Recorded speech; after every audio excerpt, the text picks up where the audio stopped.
pour la dernière séquence de ce Mécène Forum, dont vous avez sans doute remarqué que ça va être une occasion de paroles entrepreneuriales très incarnées. On a 4 chefs d'entreprise, 2 hommes, 2 femmes, qui vont nous parler du mécénat et comment ils appréhendent ce levier qui nous a beaucoup accaparé depuis hier. Donc ça va être une parole vraiment très importante pour nous parce que finalement, quand Admical et nous, tous autres là, nous disons à quel point le mécénat c'est important, bon, en fait, il n'y a rien de plus audible qu'une patronne ou un patron d'entreprise qui le dit. C'est d'autant plus convaincant. Et donc on est ravis qu'il y en ait 4 qui jouent le jeu. Et je vais inviter donc Géraldine, Paul, Emmanuel et Rodolphe à s'installer.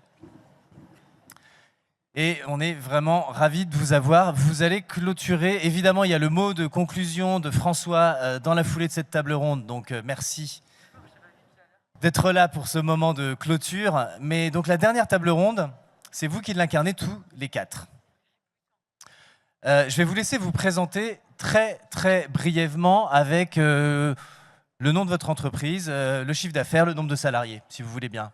Vraiment en mode, allez, tout en une phrase chacun. Qui commence?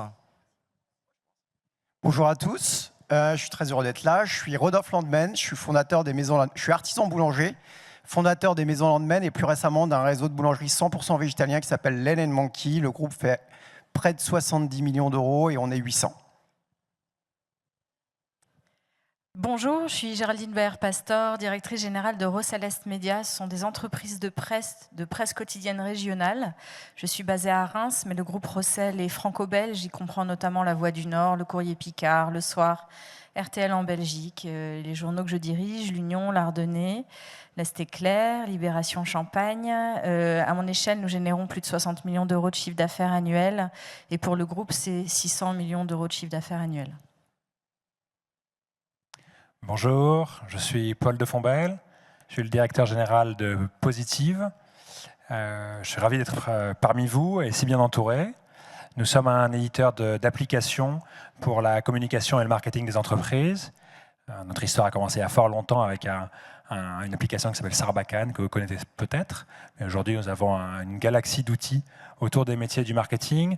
Nous avons beaucoup grandi ces dernières années pour atteindre des tailles similaires à mes voisins, ce que nous faisons aujourd'hui, 70 millions de chiffre d'affaires, avec 40% à peu près en France et 400 collaborateurs. Ravi d'être avec vous. Merci Paul. Emmanuel. Et bonjour à toutes et à tous, je m'appelle Emmanuel Cadiou, je dirige la maison Cadiou. Donc on est des fabricants de portails, clôtures, garde-corps, pergola en aluminium, sur mesure à Locronan, au bord de la mer dans le Finistère. Et on fait 110 millions d'euros de chiffre d'affaires, 730 collaborateurs. Voilà, ravi d'être là également. Et le breton que je suis est ravi aussi de t'accueillir. C'est vrai que là, j'aime bien l'idée que BZH soit bien représenté. Donc, bon, merci pour cette petite présentation. Ça vous pose un peu les tailles d'entreprise qui sont représentées par ces 4 personnes aujourd'hui, qui parlent, comme on dit en droit des affaires, vous êtes des mandataires sociaux. Donc ce que vous dites là en public engage vos boîtes respectives. Hein. Vous êtes statutairement dans un lieu public. Et donc la parole elle va être très très libre et on va aller... on avait déjà la pression avant. Non, mais justement, non, mais on va très, très doucement mais crescendo. Et l'idée c'est d'avoir 4 questions et puis surtout on en garde... Comme d'habitude, pour la salle. Hein, donc on aura les 10 dernières minutes qui sont consacrées à des questions que vous aurez à nos intervenantes et intervenants, j'en doute pas. Pourquoi le mécénat, c'est essentiel pour vous et votre entreprise? Qui prend cette première question? De toute façon, vous allez y répondre tous les 4. Rodolphe. On suit l'ordre. Hein. Alors, il y a plusieurs réponses possibles. La première, c'est que moi, je me suis toujours demandé ce qu'était le rôle de l'entreprise dans la société d'aujourd'hui. C'est une question qui était très personnelle. Je trouvais ça un petit peu très léger de se dire qu'on était uniquement là pour créer de la valeur. Et puis en creusant, je me suis aperçu qu'au 19e siècle, l'entreprise, c'était aussi quelque chose, c'était une organisation humaine qui venait apporter une réponse à une problématique sociétale. Et on pourrait même rajouter environnementale aujourd'hui, parce qu'à l'époque, la question ne se posait pas. Et je trouvais ça très sympa de se dire que finalement, l'entreprise, Parce qu'on est là dans des tunnels en train de créer de la valeur uniquement comme un petit hamster dans sa petite roue et pas voir le sujet de façon un peu plus globale. Elle a été un moment dans la société quelque chose d'autre. Ça, c'est la première réponse que je peux apporter. La deuxième, c'est que moi, elle est venue il y a une dizaine d'années où j'ai pris conscience des grands enjeux du XXIe siècle par le prisme de l'assiette. Je suis devenu végétalien et j'ai découvert tous ces sujets anxiogènes dont on parle dans les médias mainstream, le réchauffement climatique, l'effondrement de la biodiversité, tous ces sujets qui me sont arrivés en pleine figure. Et je me suis dit, moi, en tant que citoyen, que j'avais envie de faire quelque chose. Alors, j'ai changé mon lifestyle. Et en tant qu'entrepreneur, j'avais aussi envie de prendre mes responsabilités. C'est comme ça que m'est venue l'envie de peser un peu plus. Et puis, le troisième axe, qui est très personnel, c'est que ma femme est japonaise et qu'en Asie, au Japon notamment, il y a un mot que vous connaissez peut-être qui s'appelle l'ikigai, qui est la façon d'équilibrer sa vie entre trois choses. La première, c'est ce qu'on fait très bien dans la vie. En l'occurrence, un entrepreneur, il sait créer de la valeur. Ce qui est bien pour les autres et ce qui est bien pour soi-même. Et dans cet équilibre que je tente d'avoir dans ma vie de tous les jours et au travers de mon entreprise, moi, ça me procure du bonheur. Géraldine. Eh bien, nous produisons un bien qui est universel, qui est l'information. Et lorsque je suis arrivée à la tête de l'entreprise il y a 3 ans, je me suis dit que nous avions là une richesse incomparable, mais peut-être un petit peu en danger, puisqu'on connaît les ingérences et puis les tentatives de verrouiller la liberté d'expression. Et on s'est dit que l'image du journal ne pouvait pas être simplement celle d'un média qui est là pour informer tous les jours. C'est notre mission quotidienne. Mais on est revenu à nos racines. On a été créé il y a 80 ans par des résistants qui ont porté des valeurs fortes et qu'on doit continuer à incarner. Et donc on a commencé à réécrire l'histoire, en tout cas à rester fidèle à cette histoire et à continuer à la porter en 2025, 26 et pour les prochaines années. Et on s'est dit que quand on s'appelle l'Union, on porte un nom aussi symbolique et on est là pour unir et s'engager pour le bien vivre ensemble et ici, en tant que média de proximité. Et donc produire l'information, c'est une chose, mais s'engager dans le territoire auprès de l'ensemble des parties prenantes, c'en est une autre. Et ça nous a permis de sortir un petit peu de notre coquille, de mieux faire savoir ce que l'on propose et de montrer qu'on est aussi aux côtés des partenaires, des habitants de nos territoires pour faire des choses avec eux et nous engager avec eux à leur côté pour soutenir, aider d'autres causes. J'aurai l'occasion d'y revenir, mais ça a été la genèse, cet historique très fort et l'engagement qui doit perdurer aussi pour donner du sens à nos collaborateurs. Alors, Géraldine, tu peux garder le micro. Et comme ça, tous les deux, vous allez vous partager la deuxième moitié à 2. Paul. Nous avons, je crois, une vision qui est assez complémentaire de celle que Rodolphe a posée. Notre métier, c'est on fournit des outils de communication. Positive vend des outils dont la principale vocation est d'aider les entreprises, les organisations, surtout les PME, à communiquer mieux, à gagner en visibilité, en notoriété et à produire davantage de valeur grâce à ça. Et en fait, on aime bien rappeler assez régulièrement que notre mission, la première, c'est celle-ci.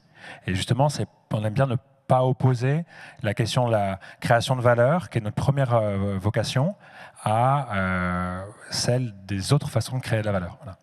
Et en fait, on a la chance d'être dans une trajectoire de croissance assez fulgurante depuis, en particulier, les 5 dernières années, puisqu'on faisait 14 millions en 2019, donc 5 fois moins que maintenant.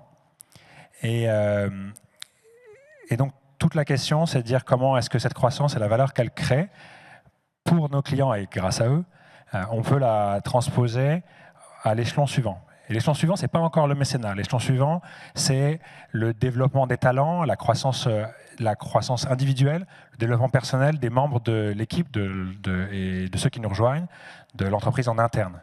Et ensuite, on arrive au 3e niveau, qui est la contribution à l'écosystème qui nous permet de grandir. Et donc, il y a évidemment une volonté de faire le bien et d'y contribuer de la part de tous les membres de l'entreprise, mais toute l'idée, c'est d'aller créer un chemin de cohérence entre la création de valeur économique au départ, qui est une vertu en soi, transformée en croissance individuelle et au profit de l'écosystème dans lequel on grandit. Et le mécénat, c'est le moyen d'aller rendre à cet écosystème, d'aller contribuer à cet écosystème en dépassant nos propres frontières. Merci Paul, je t'invite à partager le micro avec Emmanuel. Eh bien, j'ai la chance de passer en 4e, donc je peux réfléchir. Et bon, bien sûr, je partage tout ce que vous dites. Et quand je relis un peu le thème aussi territoire en tension, ben nous, on est dans le Finistère, donc on est au bout de la France. Et on n'a pas de grandes associations, on n'a pas de grands mécènes, de grandes fondations qui viennent nous aider aussi au niveau du Finistère. Donc c'est aussi notre rôle de TI du territoire d'aider les associations du Finistère. Donc nous, notre mécénat, on l'oriente complètement vers les acteurs du territoire. Et alors moi, je fais du mécénat au niveau des hôpitaux. Je suis ambassadrice du fonds de dotation Innovéo, donc le fonds de dotation du CHU de Brest, Quimper. Je suis mécène pour l'environnement par rapport au littoral breton, par rapport à la culture bretonne. Voilà, je me suis concentrée sur des actions extrêmement locales. Donc je sens que mon mécénat est essentiel par rapport au territoire où que j'habite. Et ça a également énormément amélioré l'attractivité et les marques employeurs. Parce qu'on partage toutes nos actions de mécénat à nos salariés. Ils choisissent les associations. Et donc, pour moi, c'est essentiel parce que ça m'attire des talents, des gens qui ont envie de travailler dans une entreprise qui a du sens, au lieu de travailler dans une entreprise juste pour l'argent. Donc, ils préfèrent venir travailler chez nous parce qu'ils savent que chez Cadieux, il y a des valeurs et qu'on aide les entreprises, enfin les associations du territoire. Donc, ils sont plutôt fiers de bosser chez Cadieux. Merci Emmanuel. Alors, tu as anticipé la deuxième question un peu à travers ton propos, mais garde le micro si tu veux bien, parce que je crois comprendre que tu es arrivé, alors, 3e génération, tu incarnes la 3e génération, Cadieux, à la tête de cette belle entreprise, et ça fait 18 ans que tu en as pris les rênes, et il me semblerait qu'avant ton arrivée, il n'y avait pas de mécénat. Donc c'est un peu toi qui as apporté... Avant mon arrivée, il n'y avait pas d'argent. Donc c'était plus difficile aussi. Mes parents ont monté une belle PME. Mon grand-père était artisan. Mes parents dirigeaient une PME. Ils ont toujours eu des difficultés. C'est pas facile de diriger une PME au bout du Finistère, parce que nos clients étaient français. Et en fait, ils n'avaient pas les moyens. Donc dès que nous, on a eu de la performance, on a fait grossir l'entreprise, on a créé de la valeur, créé du résultat, et c'est là où on a pu faire du mécénat. Parce qu'il ne faut pas aussi oublier, c'est que quand on paye des impôts, c'est aussi sympa de faire du mécénat parce que vous avez la déduction fiscale qui est intéressante. Donc voilà, on a pu avoir des actions de mécénat parce qu'on a été performant. C'est bien de rappeler cette étape de base pour distribuer ou allouer le mécénat. Encore faut-il avoir généré un profit imposable et donc payer ses impôts et puis par ailleurs faire du mécénat. C'est le b.a.-ba. Merci Emmanuel. Alors maintenant, rentrons un petit peu dans la manière dont vous faites du mécénat. Est-ce qu'on reprend dans l'ordre? Ça te va, Rodolphe? Comme vous voulez. Si vous voulez, on casse le rythme. Adjuvante. Non, je peux continuer. Allez, vas-y, Rodolphe. Non, dans ce cas-là, est-ce que tu peux nous indiquer ta démarche d'engagement, mécénat, exemple concret? Alors, je trouve ça toujours intéressant de partager quelques chiffres qui poussent un chef d'entreprise, un citoyen à l'action. En l'occurrence, moi, c'est cela. Parce que la verticale que j'adresse, c'est la protection du vivant par 2 moyens dont on va parler tout à l'heure. Et les chiffres que je vais vous partager, c'est qu'en quelques centaines d'années, on a perdu 80% des forêts primaires. En quelques dizaines d'années, c'est 80% des mammifères qui ont disparu. Et moi, le chiffre qui m'a le plus abasourdi, c'est qu'en quelques années seulement, c'est 80% des arthropodes qui se sont effondrés sur Terre. Donc la façon dont on a fait, nous, ce mécénat, d'abord, ça a été de transformer nos modèles de société. Vous savez, dans toutes les entreprises, quand vous transformez vos modèles de société, vous allez à peu près chercher 30% d'efficience. 30% d'efficience, ce n'est pas assez par rapport aux grands enjeux du XXIe siècle. Ensuite vient le don. Nous, c'est ce qu'on a fait. On a commencé par soutenir des associations qui œuvraient pour la protection du vivant. Aujourd'hui, on soutient une vingtaine d'associations qui œuvrent avec la verticale qui est toujours la même, la protection du vivant sous toutes ses formes. Et la dernière, qui est l'action la plus peut-être forte, c'est qu'on a monté un fonds de dotation qui est actionnaire des holdings. Alors, on a légué des titres, j'ai légué des titres des holdings à ce fonds de dotation. Ce n'est pas une vente, c'est un don. Et au prorata de ce que possède le fonds de dotation, il flèche une partie de la création de valeur de l'entreprise quand on distribue des dividendes. C'est simple, vous distribuez 1 million d'euros, le fonds de dotation possède par exemple 20% des titres, 200 000 vont vers le mécénat et la philanthropie. Et après, il y a toute une équipe qui travaille autour du tamis des associations qu'on va soutenir. Avec cet argent, donc comme je disais, on soutient des associations et on va plus loin. On a racheté des terres, nous, en France, qu'on laisse en libre évolution. On fait du rewilding avec un projet pilote dans l'Orne sur 200 hectares qu'on audite depuis 7-8 ans avec des scientifiques et des naturalistes, des ornithologues, pour montrer les bienfaits de la libre évolution. Et on l'ouvre à l'écosystème entrepreneurial, politique, grand public, pour montrer qu'en fait, il y a des moyens, on a des moyens, des leviers, et que l'entreprise peut être autre chose qu'un prédateur, mais peut-être aussi quelque chose qui peut réparer, régénérer, restaurer les écosystèmes avec les ressources dont elle a. Bon, merci Rodolphe, c'est assez parlant. Rodolphe fait partie d'un comité encore très restreint en France d'entrepreneurs qui ont pris split de ce qu'on appelle les fondations actionnaires, hein, quelle que soit la nature juridique du véhicule qui détient les titres. Mais il n'y en a qu'à peine une trentaine dans notre pays, alors que c'est quasiment la norme dans les pays scandinaves, qu'en Allemagne, c'est aussi quelque chose de très usuel. Ici, en France, c'est encore très méconnu. Ouais, je vais juste rajouter faire quoi à ce que tu viens de dire, c'est que vraiment c'est un outil qui est sous-pondéré chez nous en France, alors qu'il est commun dans les Landes, en Allemagne, dans les pays scandinaves, etc. Il y a régulièrement un fonds de dotation qui est actionnaire de la holding, qui est un actionnaire bête, mais qui vient remplir un rôle philanthropique, qui est souvent lié d'ailleurs à la sensibilité du fondateur ou des actionnaires. Donc ça peut adresser plein de verticales, l'équité homme-femme, la réinsertion sociale, la jeunesse. En l'occurrence, nous on a choisi la protection du vivant. Merci Rodolphe. Alors Géraldine, du côté de Rossel S Média, un exemple concret avec qui, pour faire quoi, quel impact d'opération de mécénat? D'abord, on a commencé en faisant du mécénat sans vraiment trop en avoir conscience. D'abord aussi, à la base, pour compenser l'usage de papier, hein, qui est important quand on fait un journal. On a aidé l'ONF à replanter une forêt dans les Ardennes il y a quelques années de cela. Et puis, le mécénat s'est porté sur de l'aide à certaines associations de lutte contre le cancer, ou là, on va aider une association qui aide les personnes en situation de handicap. Mais l'action qui résonne peut-être le plus avec notre ADN, c'est l'engagement en faveur de l'éducation aux médias et à la détection des fausses informations que nous avons engagées maintenant il y a 3 ans. Fort d'un collectif avec Sciences Po, le rectorat et Orange qui nous aident dans cette démarche. Et notre objectif, on a créé un concours qui vient récompenser les meilleures vidéos de décryptage des fausses informations. Ça s'adresse aux collégiens et aux lycéens. On a touché 800 élèves l'an dernier.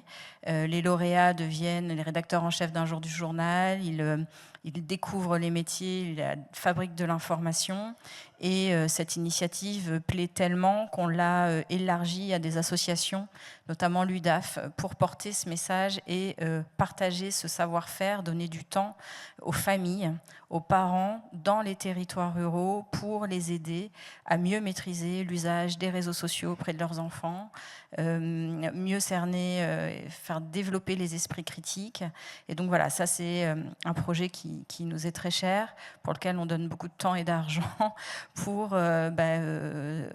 venir défendre et expliquer aujourd'hui comment on doit se prémunir de tout un tas d'ingérences informationnelles et d'aider les familles et les enfants à mieux gérer tout ça dans cette jungle de l'information. Merci. Donc on voit une action de mécénat très proche de l'activité ADN de l'entreprise. Paul, est-ce qu'il s'agit de la même chose et même démarche du côté de Positive ou pas du tout? D'abord, bravo. On n'a pas encore entendu le détail sur la collaboration avec le CHU ou le travail sur le littoral, mais ce qu'on vient d'entendre de votre part à tous les deux, c'est déjà impressionnant, inspirant même. Nous, on est assez humblement, on est quand même au début de notre structuration sur ces enjeux-là. Et je pense que j'aime bien aussi partager cette étape-là parce que c'est les étapes où on voit qu'il y a beaucoup à faire. Nous, on a commencé par une somme d'initiatives individuelles et on s'est aperçu assez vite, en essayant de les structurer, qu'il y avait parmi les différents angles sur lesquels on travaillait, qui étaient assez dispersés. Il y avait l'angle de l'impact social, et en particulier sur le territoire, où ont été implantés, qui était la part la plus importante du travail qui était réalisé. Et ensuite, on a essayé de structurer plus récemment, de façon équilibrée, les trois grands enjeux autour du mécénat qu'il peut y avoir. Dans notre cas, je pourrais parler un peu en détail de la partie financière, et en particulier par exemple de la relation de long terme qu'on a avec la Fondation de l'Université catholique de Lille, qui a des œuvres formidables avec qui on est très heureux de collaborer.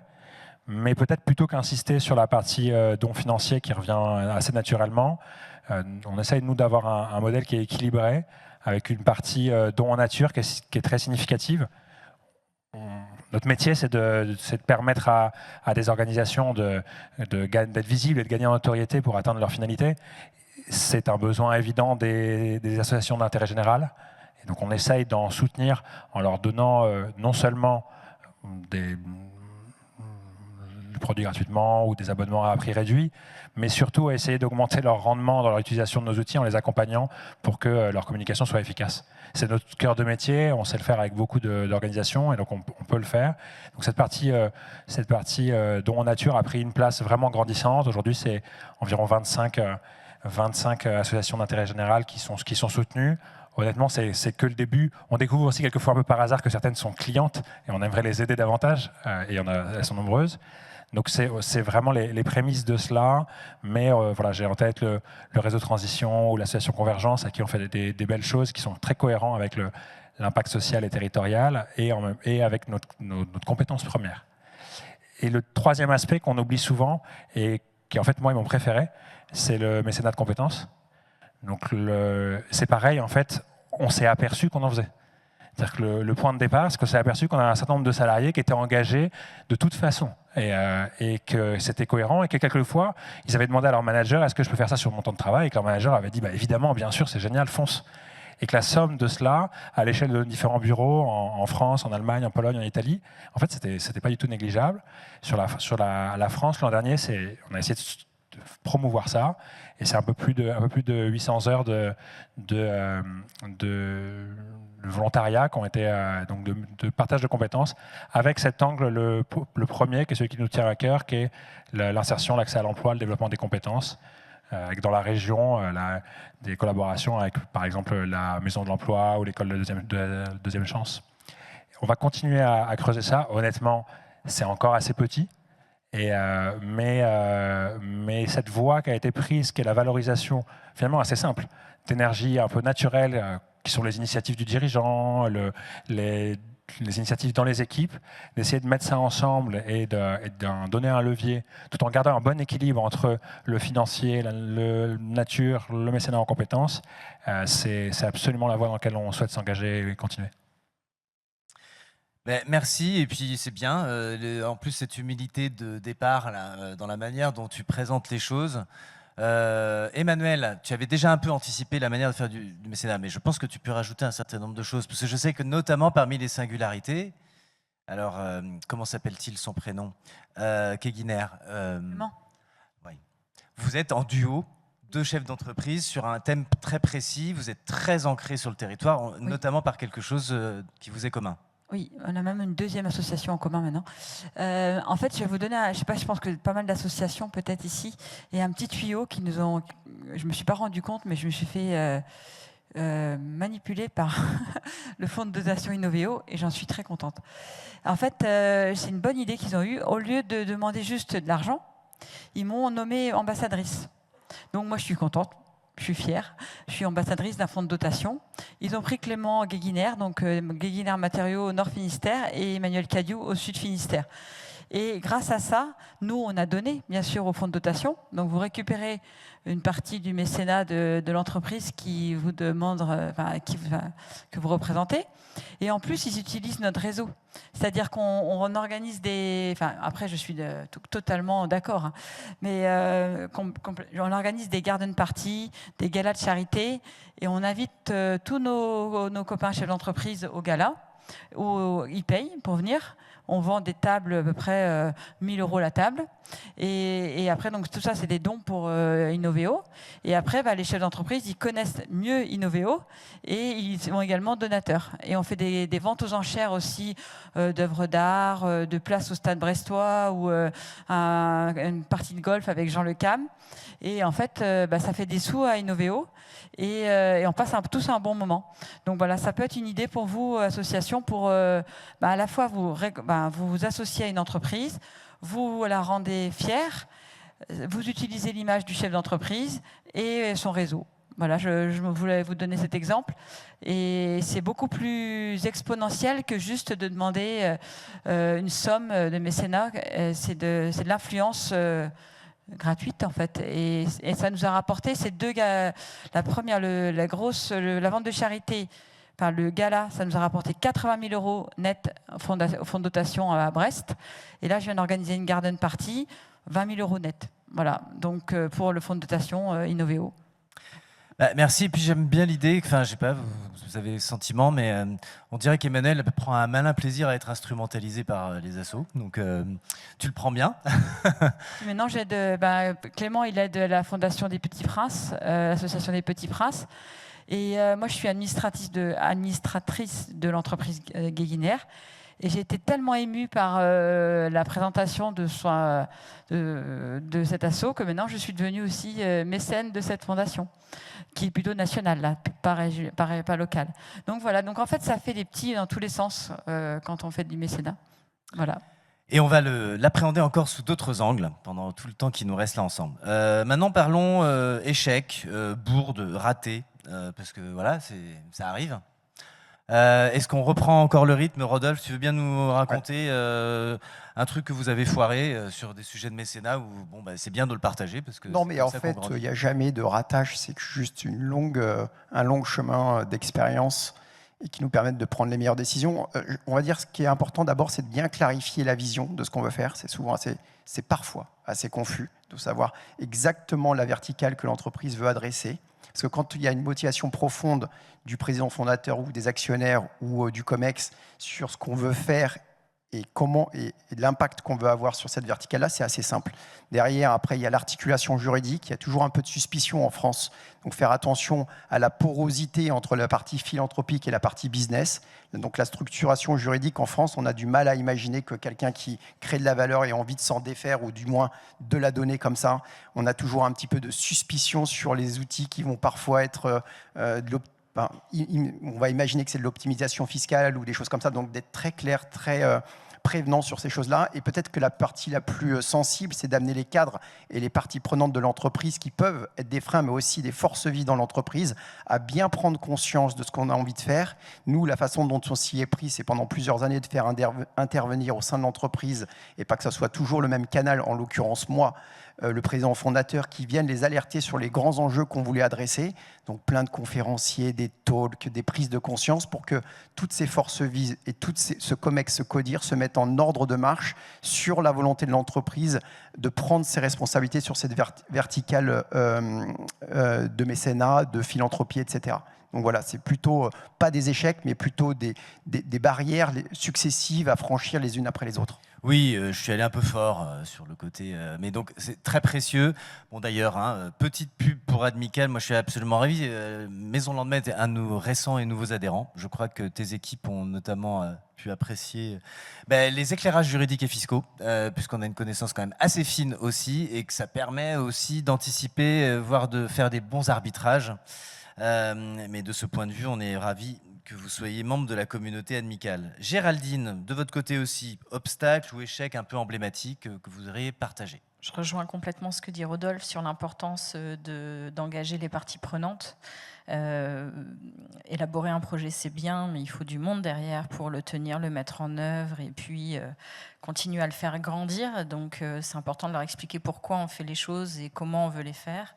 Parfaitement aligné là-dessus. Nous, on est encore au début, donc on se pose beaucoup de questions sur les enjeux, la structuration des choses. Faut-il créer une association? Faut-il créer une fondation? Comment être sûr qu'il n'y ait pas de mélange d'impression de mélange des genres. Voilà, c'est des questions qui nous animent. Comme on n'est pas tout seul dans ce projet, il faut aussi aligner tout le monde. Donc ça, c'est encore un autre sujet. Mais pas d'échec en tant que soi. Je pense que quel que soit le projet, il mérite d'être vécu. Et puis après, c'est plutôt comment on transforme et on fait grandir les choses, l'enjeu. Mais il n'y a pas de mauvais projet, je ne crois pas. Paul, même angle d'attaque, des obstacles un peu emblématiques rencontrés. Les obstacles, c'est un vrai sujet. Ce qui est bien sur le point qu'on aborde aujourd'hui, c'est que les échecs, en revanche, c'est pas du tout un sujet. C'est comme de façon générale, quand on fait le bien, le ROI est infini. Il suffit d'un tout petit succès pour que ça efface absolument le reste de ce qu'on a pu faire.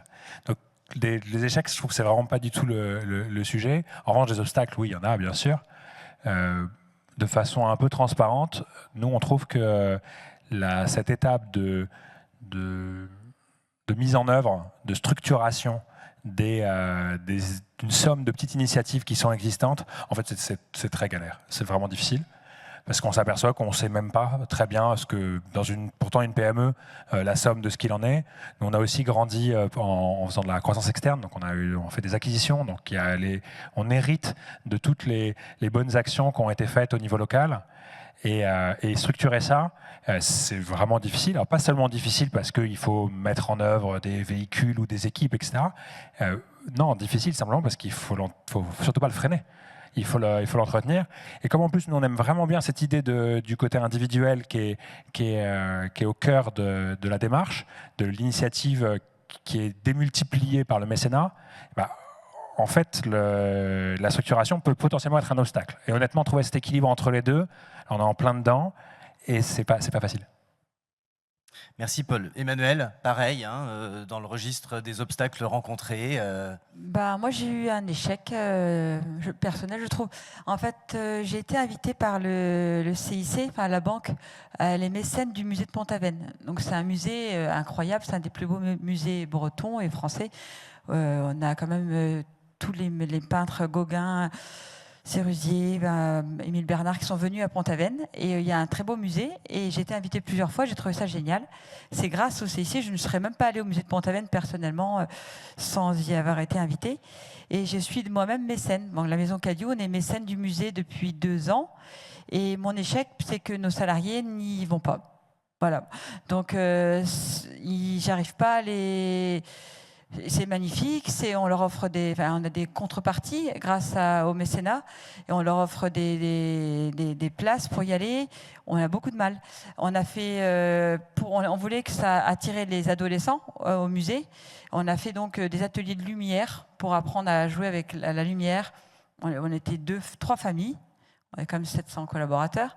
Et là, je fais un loup-garou géant dans le musée de Pont-Aven en mois d'octobre, et il n'y a pas tant que ça d'invités, enfin d'inscrits. Donc je pense qu'en fait, voilà, c'était une volonté peut-être plus personnelle d'amener mes salariés à la culture. Et c'est peut-être pas leur volonté à eux, donc j'ai pas réussi. Donc là, je fais ma 2e année de mécénat, mais je ne sais pas si je pourrais faire 3 fois, parce qu'il faut aussi quand même que tout le monde me suive dans ce projet. Voilà. Bon, ça veut dire qu'il faut que tu identifieras une asso dont l'action, ça consiste à mobiliser les jeunes et les embarquer pour qu'ils viennent justement dans le lieu en question, soutenir un autre porteur de projet pour permettre au premier projet d'être plus dynamique. Est-ce qu'on se dit que maintenant on passe sur... parce qu'on va laisser du temps avec des questions de la salle. Dans les 2 ans qui viennent, bon, on ne va pas parler politique, mais bon, il y a les municipales l'année prochaine, la présidentielle l'année d'après. Mais vous, là, dans votre registre, intérêt général, mécénat, si vous projetez à 2 ans, c'est quoi le principal ou les 2 principaux challenges, en bon français, que vous voyez sur cette dimension d'engagement sociétal à travers le mécénat? Rodolphe. Ce qu'on s'est rendu compte quand même, c'est qu'il y avait une espèce de scission dans le monde entre l'associatif et l'entreprise. Et on fait un truc qui est assez sympa depuis quelques temps, que je voulais vous partager, qui est plutôt cool des 2 côtés. C'est qu'on rapproche, nous on a le 1% pour la planète. Sous chaque entité, en fait, on grève une association et on lui dit on va te soutenir entre 3 et 5 ans à hauteur d'1% du chiffre d'affaires. Une boulangerie, ça fait entre 1,5 et 3. Du coup, on lui dit que pendant les prochaines années, il va toucher entre 15 et 30 000 euros par an. Comme ça, il peut se faire son petit BP et puis pas avoir à passer du temps à rechercher des fonds. On rapproche beaucoup le milieu associatif du milieu entrepreneurial et on met des visages des deux côtés. Donc, le monde associatif se rend compte des gens qui travaillent et qui créent de la valeur pour eux. Le monde entrepreneurial se rend compte d'une partie de la valeur qui va vers le monde associatif. Ça crée beaucoup d'humanité entre ces deux mondes-là qui parfois se côtoient pas juste pour s'envoyer de l'argent. Et ce qu'on se voit, c'est une espèce d'émulation et une envie de donner du sens aux gens qui vont participer de façon collatérale et non directe à l'initiative de cette association-là. Et pour la partie franchise, on laisse le franchisé la possibilité de choisir entre quelques assos et pareil, dans les 6% nous qu'on collecte sur une franchise, il y a une partie en succursale, une partie en franchise, il y a 1% qui va vers ce fameux 1% pour la planète. Donc ça, c'est quelque chose qui est ultra terrain, mais que je trouve qui fonctionne, qui est très élégant, c'est de rapprocher un peu humainement le monde associatif et le monde entrepreneurial. Ben merci. Alors, tu sais que c'est une part du job d'Admical, hein, donc on y contribue aussi. Hein. Donc, clairement, il y a plein de choses qu'on pourra évoquer ensemble. Tu contribues donc à ta manière à cette espèce de choc culturel qui est vraiment nécessaire, où on se comprend de part et d'autre. Exactement. Et la deuxième chose, c'est que sur la verticale rewilding, libre évolution, puisque c'est ce qu'on a choisi de défendre et sur lequel on pèse le plus et on travaille, c'est d'essaimer sur des projets comme ça. Donc, on travaille beaucoup auprès d'écosystèmes entreprises pour que des particuliers ou des associations et même l'État préemptent des grandes surfaces et les laissent en libre évolution. C'est notre feuille de route personnelle. Merci Rodolphe. Alors Géraldine, pareil, dans les 2 prochaines années. Nous, l'enjeu, il est très terre à terre. Une entreprise de presse, pour être garante de son indépendance, elle doit être puissante économiquement, de ne dépendre d'aucune ingérence politique ou ce qu'on peut connaître aujourd'hui dans le monde médiatique. Donc notre enjeu, ça va être de maintenir notre puissance économique, ce qui n'est pas simple dans un contexte très chahuté, qui impacte beaucoup les entreprises de nos territoires, qui sont nos annonceurs et qui sont des sources de revenus pour nous. Donc le contexte actuel nous oblige à vraiment réinventer, trouver plein de choses. Et donc l'ambition, c'est de continuer à générer de la valeur pour continuer à financer nos projets. Nos projets, notamment ceux qui nous tiennent à cœur, et celui sur Check Ton Info, qui est celui de lutte contre les fausses infos. Donc c'est ça notre défi de demain, dans un petit brouillard quand même, voire gros brouillard, aujourd'hui dans le contexte politique et économique qu'on connaît. Merci Paul, de ton côté. Nous, notre défi, c'est de réussir à faire passer à une nouvelle échelle l'affect qu'on a pour l'ancrage local. Quand on était 80 salariés il y a 5 ans ici, dans le Nord, c'était en fait un ADN extrêmement naturel d'être ancré localement. Aujourd'hui, on est 400 avec des bureaux à Turin, à Varsovie, à Berlin et dans de nombreuses autres villes.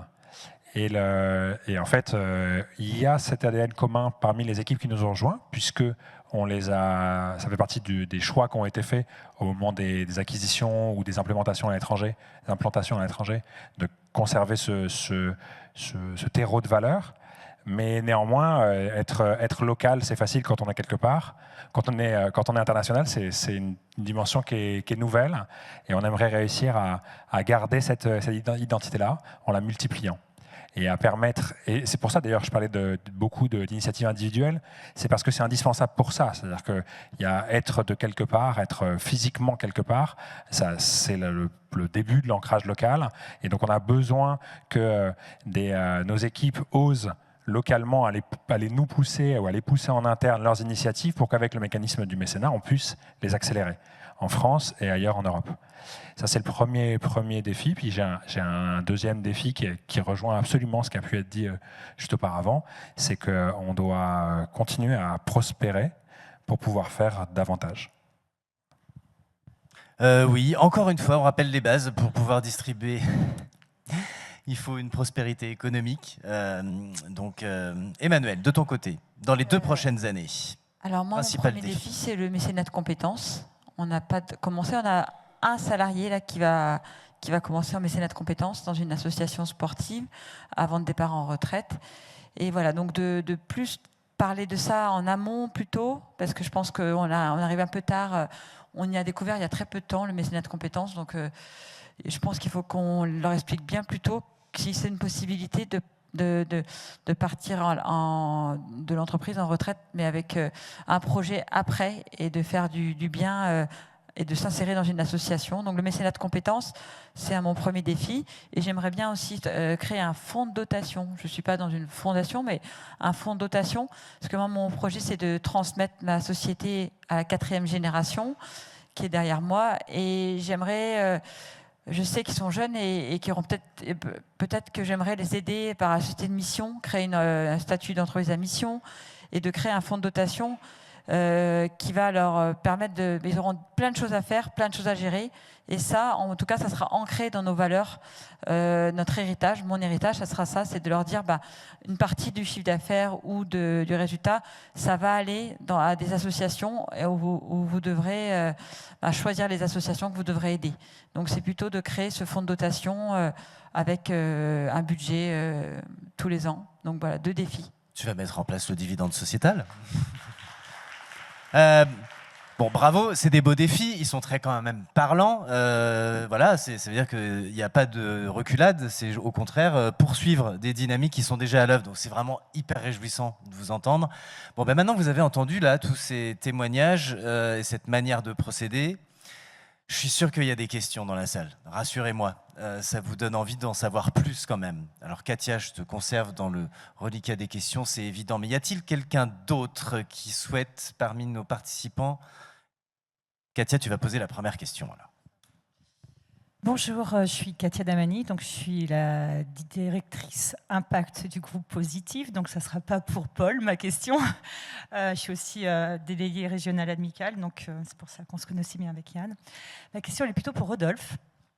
Donc j'ai bien compris, il y a un gros engagement sur la biodiversité.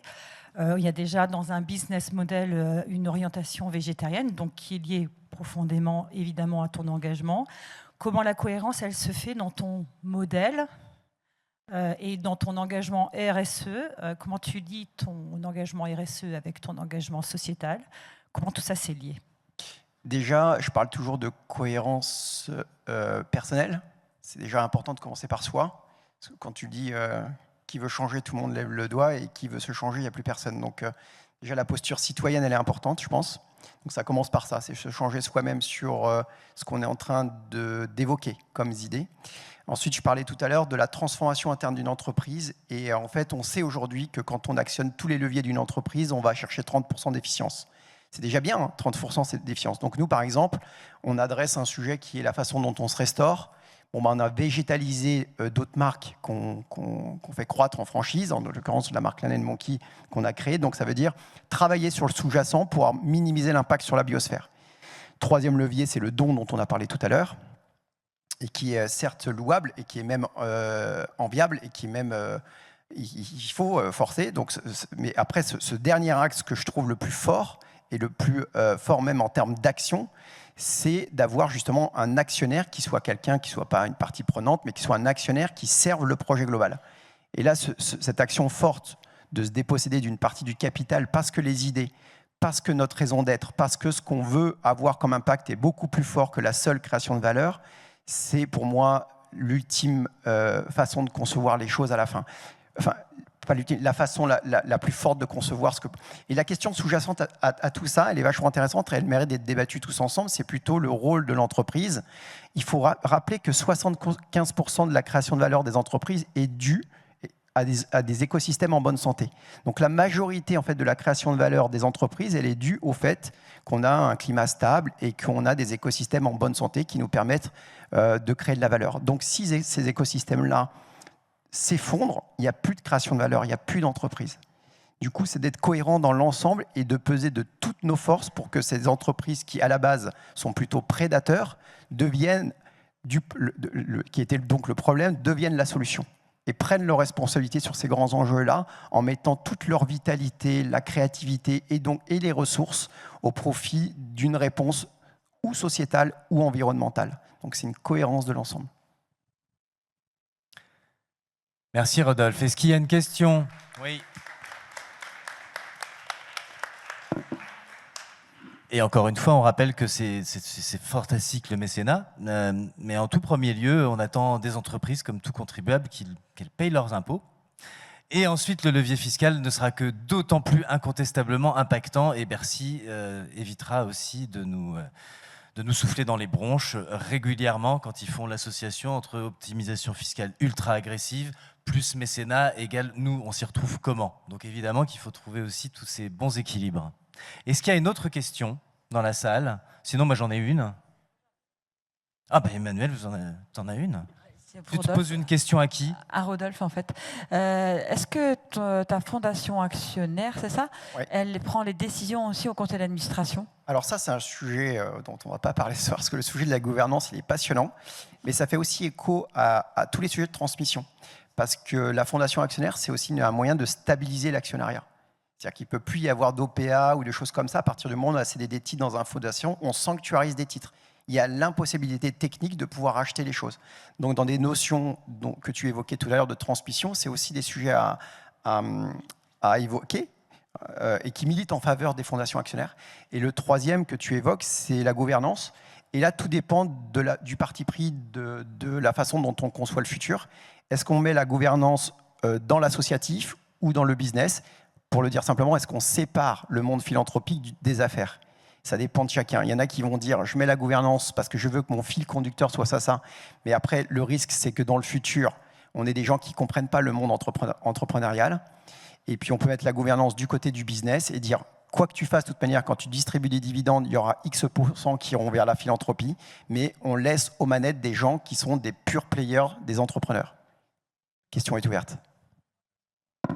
Franchement, sous nos yeux, là, vous la voyez émerger, la future fondation actionnaire Cadieux?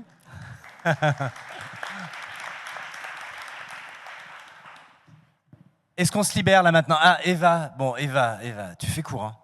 Hein. Évidemment, je te cherchais, on parle de fondation actionnaire. Eva Nordstrom, la fondation actionnaire, dans notre pays, elle est portée depuis des années par deux femmes en particulier. Donc Eva est l'une de leurs complices.